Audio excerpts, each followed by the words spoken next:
හදමුද රත්තකට තකට කියලා රසම රස කොත්තු රොටියක්.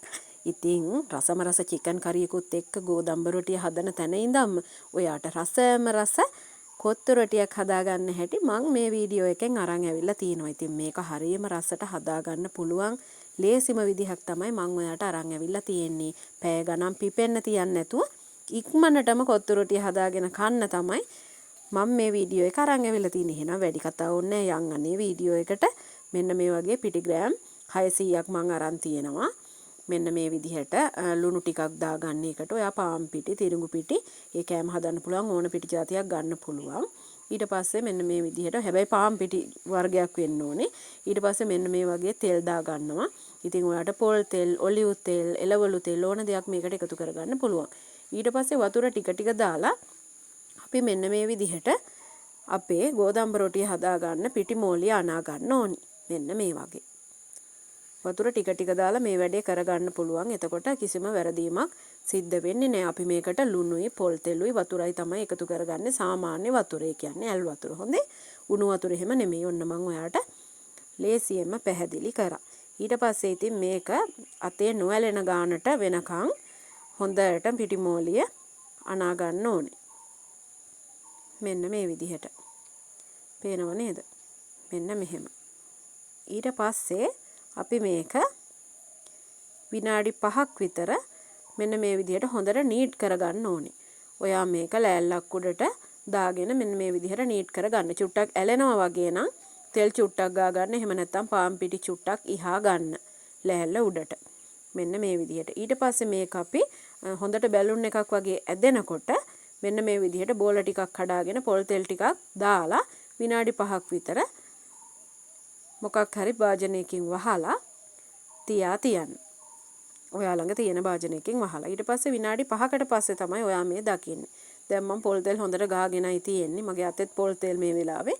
ඊට පස්සේ ඉතින් රොටි ටික හදාගන්න වැඩේ චුට්ටක් පැත්තකින් තියලා මම මෙන්න මේ වගේ චිකන් ග්‍රෑම් 500ක් හොඳට සෝදලා අරන් තිනවා. ඒකට බැදපු මිරිස් කුඩු තේ හැඳි 2මාරකුයි, ඒ වගේම බැදපු 3-5 තේ හැඳි භාගෙකුයි, කහ තේ හැඳි කාලකුයි. ඊට පස්සේ මෙන්න මේ වගේ කරපිංච ටිකක් ලියාගෙන හෝ නිකන් සාමාන්‍ය විදිහට කොලේ පිටින් එකතු කරන්නත් පුළුවන්. ඊට පස්සේ රතු ලුණු ටිකක්, ඒ වගේම සුදු ලුණු ටිකක්, ඊට පස්සේ අමු මිරිස් ටිකක්, කුරුඳු කෑලි ටිකක් මේ වගේ එකතු කරගත්තා.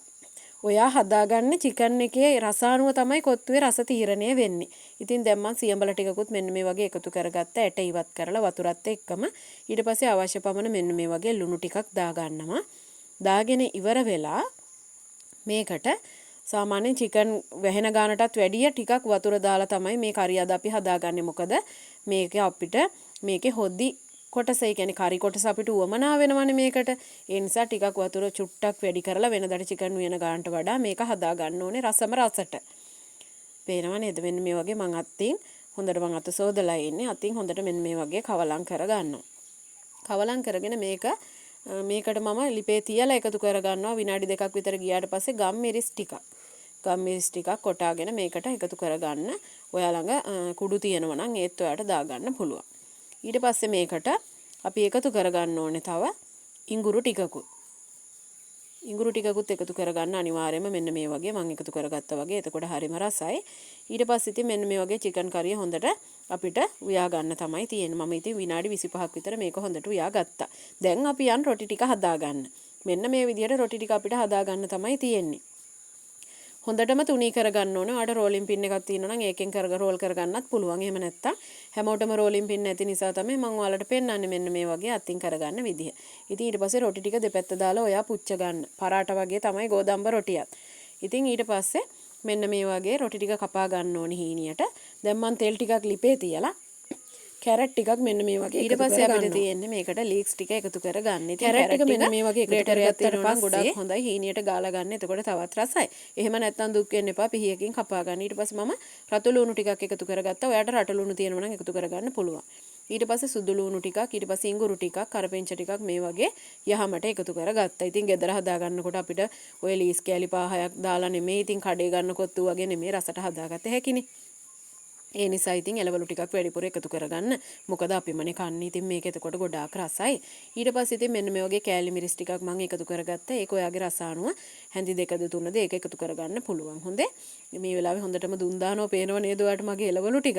ඊට පස්සේ මේකට රසපදමට ලුණු ටිකක් එකතු කරගත්තා. ලුණු වැඩි එකතු කරගන්න එපා. චිකන් වෑංජනෙත් අපේ හොඳට තියෙන නිසා ලුණු. මේ වෙලාවේ මම මේකට බිත්තර එකතු කරගන්නේ නැහැ. ඒක වෙනම හදලා තමයි දාන්නේ. මම ඒකත් ඔයාලට පෙන්නන්නම් විශේෂ කරලා. ඇත්තටම එතකොට හරීම රසයි. ඒකටත් මම වෙනම විදිහකට එකතු කරගන්න නිසා ඒක පෙන්නන්නම්. ඊට පස්සේ මෙන්න මේ වගේ අපේ කොත්තු කෑලි ටික එකතු කරගන්නවා මේකට. ඊට පස්සේ ඔන්න ඔයාලට පේනවා මම දැන් බිත්තර දෙකක් හනිහනිකට ලිපේ තියාගත්ත තෙල් චුට්ටක් ඒකට මෙන්න මේ වගේ බිත්තර ගෙඩි දෙකක් එකතු කරගත්තා. එකතු කරගෙන ඒකට මෙන්න මේ වගේ චුට්ටක් කවලම් කරගත්තා. කවලම් කරගෙන ඉවර වෙලා මේකට මම ගම්මිරිස් කුඩු ටිකකුයි කෑලි මිරිස් ටිකකුයි ලුණු ටිකකුයි ඉහා ගන්නවා. ගම්මිරිස් කුඩු ටික ඉහන එක මේක වීඩියෝ වෙලා නැහැ. ගම්මිරිසුත් ඉහා ගන්න. එතකොට හරිම රසයි ඔයත්. ඊට පස්සේ මෙන්න මේ වගේ කොත්තුව අපි හැඳි දෙකක් අරගෙන කඩේ වගේ ඉතින් අපිට කොත්තු මේව නැහැ නේද?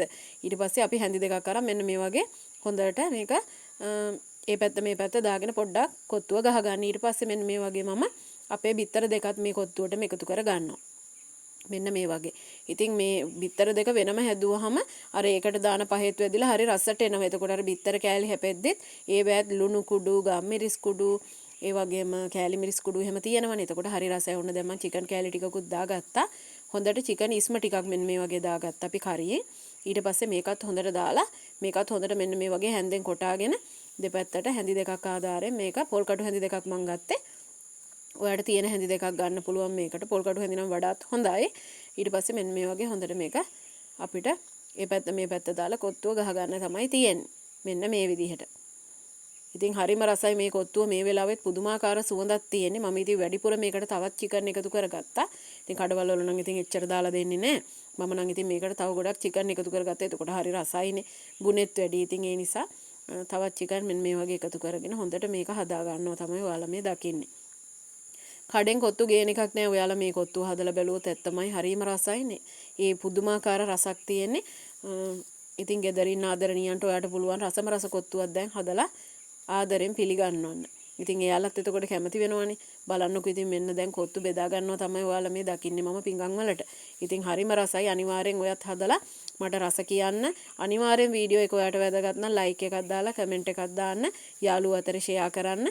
ඒ වගේම අපේ channel එකටත් ආදරෙන් පිළිගන්නව අලුතෙන් එකතු වෙන කෙනෙක් නම් ඔයාව මම ගොඩාක් ආදරෙන් අපේ channel එකට subscribe වෙලා සහයෝගයක් දෙන්න කියලා ආදරෙන් ඉල්ලනවා. ඉතින් ඔන්න දැන් හොඳම හරියයි තියෙන්නේ. දැන් ඉතින් රස බලන්න තමයි තියෙන්නේ.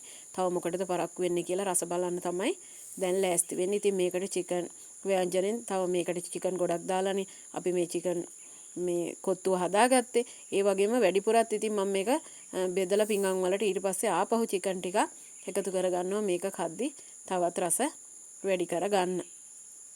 පේනව නේද රස පාට? හොඳ පාටට රස පාටට තියෙනවා. ඉතින් කඩෙන් ගිනි ගණන් දීලා රුපියල් 850ක් විතර වෙනවා. දැන් කොත්තු ගන්න එපා. ඔයා